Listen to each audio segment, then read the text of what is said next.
முகநூல் நண்பர்களே, ACK Rahmani Abdul Hamid மௌலவிக்கு video மூலமாக கொடுக்கப்பட்ட பதிலிலிருந்து சில விஷயங்களை உங்களுடன் பகிர்ந்து கொள்ள விரும்புகிறேன்.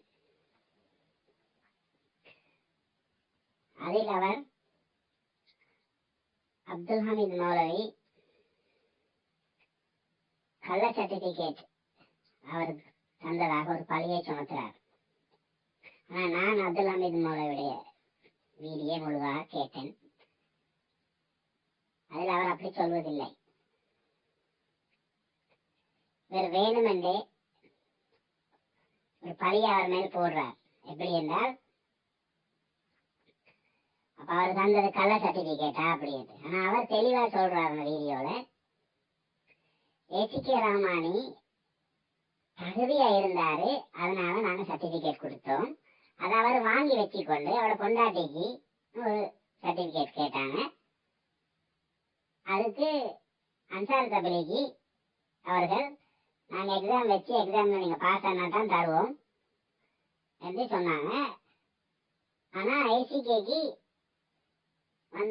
உடனே சர்டிபிகேட் கொடுத்தோம், அதுக்கு அவர் தகுதியா இருந்தாரு அப்படின்னு அவரு கிளியரா சொல்றாரு. அப்படி இருக்க இவரு என்ன சொல்றாருன்னா, அப்ப அன்சார் மௌலானா மதரசா கள்ள சர்டிபிகேட்டா எனக்கு தந்தது என்ற ஒரு தேவையில்லாத ஒரு பழி ஒன்றை அவர் சொல்லாத விஷயத்த இட்டு கட்டி சொல்றாரு. அப்ப இது தேவையில்லாத விஷயம். மக்களை முகநூல் நண்பர்கள், நீங்க அந்த அப்துல் ஹமீத் மௌலவியோட வீடியோ நீங்க முதல்ல கேட்டீங்கன்னா இந்த இந்த இதுல இருக்கிற அந்த கிளியரிபிகேஷனை நீங்க தெளிவாக நீங்க விளங்கிக் கொள்வீங்க. மேலும் மேலும் பொய்கள் நிறைய சொல்றாரு. நிறைய டைம் இல்லை கலைக்கிறதுக்கு, சில விஷயங்களை மட்டும் உங்கள்கிட்ட நான் குறிப்பிடுறேன். அவரு சத்திய இஸ்லாத்தின் பக்கம், தௌஹீதுடைய கொள்கை பக்கம் வந்தது அவரோட மச்சான் ரைஸ்தீனாலதான் என்று சொல்லி சொல்றாரு. அவர் ரைஸ்தீன் எங்க படிச்சாரு? ரைஸ்தீனுக்கு உஸ்தாத் யாரு? ரைஸ்தீன் சர்டிபிகேட் கொடுத்த யாரு? ரைஸ்தீன் யாருன்னு சொல்லி இன்றைக்கு வெளி உலகத்துக்கு தவா ரீதியா அறிமுகப்படுத்தினது யாரு? அதுவும் அன்சார் தப்லீகி தான். அப்ப அன்சார் தப்லீகி உருவாக்கின ஒரு மாணவனுக்கிட்ட இருந்துதான் இவருக்கே அவரே சொல்ல அவருக்கு இதாயத்து கிடைச்சேன்னு சொல்லி. அப்ப அன்சார் மௌலவி சரியில்லை, அப்ப ஆசிரியர் சரியில்லைன்னா மாணவன் சரியில்லை தான். இந்த மாதிரி சொல்ல போனா நிறைய விஷயங்களை குறிப்பிடுறாங்க. அதனால எல்லார்ட்டையும் ஒரு வேண்டுகோள், ஏசிகே ரஹ்மானியோட வீடியோ கேட்கறதுக்கு முதல்ல அப்துல் ஹமீத் மௌலவி என்ன சொன்னார்ன்றத நீங்க கட்டாயம் கேளுங்க. ஒரு பக்கத்து வாதத்தை வச்சு நீங்க தீர்ப்பு சொல்லிடாதீங்க, தவறா நினைச்சிடாதீங்க. ஏசிகே ரஹ்மானியை பத்தி சொல்லணும்டா என்கிட்ட நிறைய விஷயங்கள் சொல்றதுக்கு. அவருடைய சொந்த ஊர்ல தவா செய்யறதுக்கு வர சொன்னதாக அன்சார் மௌலவி சில தகவல்களை கொடுத்தும் அவர் சொந்த ஊருக்கு போய் தவா செய்யல. ஆனா அவர் முழு உலகத்திலேயும் போய் தவா செஞ்சாரு. ஆனா எனக்கு விளங்கின அளவுல, எனக்கு கேள்விப்பட்ட அளவுல, எங்களுக்கும் வெளிநாட்டிலிருந்து கனெக்ஷன் இருக்கு, எல்லா நாட்டிலையும் ஆட்கள் இருக்கு, ஃப்ரெண்ட்ஸ் மாதிரிலாம் இருக்கு. அவனோட கனெக்ஷன் எடுத்து கேட்டு பார்த்தா இவர் தவா நோக்கத்துக்காக போனவரா எங்களுக்கு தெரியப்படல. இவர் ஜப்பான்ல போய் காசு சேர்த்துட்டு தவாவுக்கு போன இடத்துல போய் காசு சேர்த்துட்டு இவர் கொழும்புல ஒரு வீடு வாங்கினார். அப்ப இவருக்கு அந்த ரசூலுல்லாஹி ஒரு சஹாபியை ஜக்காத்து கலெக்ட் பண்ண அனுப்ப, அவரு ஜக்காத்து கலெக்ட் பண்ணிட்டு இது எனக்கு பரிசா தந்தாங்கன்னு கொண்டு வச்சாங்க.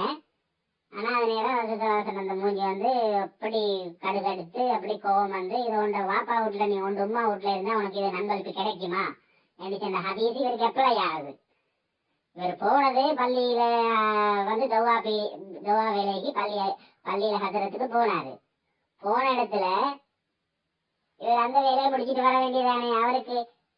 அவருக்கு இவரு அந்த தவாக்கு போகாட்டி இவரு அக்கரப்பத்துல பள்ளி குடியிருப்புல இருக்கிற நேரம் ஜப்பான் மீது இவர் குறை கொடுப்பாங்களா வீடு வாங்குறதுக்கு? இல்ல. அந்த ஹசரத்து வேலைக்கு போனனாலதான் காசு சேர்த்துட்டு மல்லிகராமையில் அங்க பின்பக்கத்துல எங்கேயோ ஒரு கொரியாவில் கூடு வாங்கினார். அதே மாதிரி இவருக்கு வந்து விசா அனுப்பப்பட்டு ஆரம்பத்துல கனடா போனாங்க. கனடால போய் அதை சம்பந்தப்பட்டவங்க ஒருத்தர் 2 பேரை எனக்கு கிட்டத்தட்ட சமீபத்திலையும் கூட தொலைபேசியில பேசினாங்க.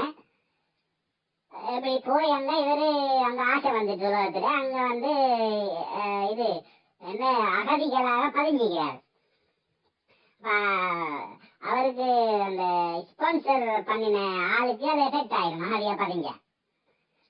அப்ப அவங்க ஸ்பான்சர் ஆட்கள் நீங்க போங்க, உங்களுக்கு அகதியா பதியாது, நீங்க விசிட்டரா வந்திருக்கிறீங்க, நீங்க போங்கன்னு செல்லும். அவங்களுக்கு என்ன செஞ்சார் இவர் நிர்வாகத்தை ஃபுல்லா அப்படியே களைச்சி போட்டுட்டு முகத்துல தாடி இல்லாத பியர் அடிச்சு கொண்டிருக்கிற ஒரு கூட்டத்தை கொண்டு உள்ளுக்கு உள்வாங்கி எடுத்து அவனோட கையில வந்து நிர்வாகத்தை கொடுக்குறான். இவன் யாரு? இந்த ரகுமானி. கடைசி வரையில அது ஒரு ஒரு பள்ளிவாசல். அது எப்படி இருந்துச்சுன்னா அது ஏற்கனவே இலங்கை ஆக்கள் எடுக்கிறதுக்கு முதல்ல அது வேறொரு கருப்பினத்தாக்கள் அது ஒரு பள்ளிவாசலை நடத்தி வந்த ஒரு இடம். அப்ப அந்த இடத்த வந்து ஏற்கனவே இருக்கிற நிர்வாகிகள் இவருக்கு ஸ்பான்சர் பண்ண நிர்வாகிகளை இவர் வந்து சூழ்ச்சி செஞ்சு வெளியே அனுப்பி போட்டுட்டு இவருக்கு தேவையான மாதிரி எசூல் அடிச்சு திரிக்கிறதுக்கு தேவையான மாதிரியான ஒரு குரூப்பை மூஞ்சில தாடி இல்லாத பேர் அடிச்சு கொண்டு திரிகிற ஒரு குரூப் நிர்வாகத்தை கொடுத்து அதுகளுக்கு கிட்டத்தட்ட 2 வருஷத்துக்கு மேல ஓட்டி அது எசூல் சரிவலானால திருப்பி இலங்கைக்கு வந்து சேர்ந்தார். இத மாதிரி நிறைய விஷயங்கள் மூலமாடித்தனம் பொய் இப்படி புரட்டு இந்த மாதிரி வேலையெல்லாம் செஞ்சு கல்லாகி திறந்து கொண்டு பேஸ்புக்ல ஒருத்தர் கமெண்ட் பண்றது இப்படியான பல வகையான தில்லு முள்ளு பண்ணக்கூடிய ஆள் தான் இந்த ஏசிகே முகமது. இந்த ஏசிகே முகமதுக்கு நண்பராக நெருங்கிய நண்பராக ஒரு 2 மௌலவியை டைட்ட போட்டு வச்சிருக்கேன். அவனோட பேர்களை உங்களுக்கு நான் சொல்ல விரும்பல. அவங்களும் கொஞ்சம் கவனிப்பா கேட்டுக்கொள்ளட்டும். இன்றைக்கு ஏசிகே முகமது நாளைக்கு அவங்க. அதனால இந்த ஏசிகே முகமது விஷயத்துல வந்து கொஞ்சம் கவனமாக அவன் தில்லு முழுக்கள் வந்து நிறைய வெப்சைட்ல அவனோட ரெக்கார்டிங்கள் நான் பார்த்தேன். கையும் மையமா கையும் களவுமா மாட்டின ரெக்கார்டிங்கள் முன்னொன்று பின்னொன்று முன்னுக்கு பின் முரணாக நிறைய இடத்துல கதைக்கிறான். அப்ப அதுலனி மூலவியோ அன்சார மூலவியோ இப்படி இங்கே கதைச்சதா நாங்க காணல. ஆனா இவன் கதைக்கிறான் அப்படி அங்க இங்க நிறைய இடத்துல பார்க்க கதைக்கிறான். அப்ப இவர் வந்து சொந்த மச்சான பூசி மச்சான முழுறாரு, ரைஸ்தீன முழுறாரு. ரைஸ்தீன் எங்க பாடம் படிச்சாரு, ரைஸ்தீன் எங்க உஸ்தாதானாரு, அது அவருக்கு மறந்து போயிட்டது. எனவே கட்டாயம் நீங்க எல்லாரும் அந்த வீடியோ கட்டாயம் நீங்க பார்த்ததுக்கு பிறகு நீங்க வந்து இந்த பொய்காரன் இந்த முளமாடியிட வீடியோ பாருங்க.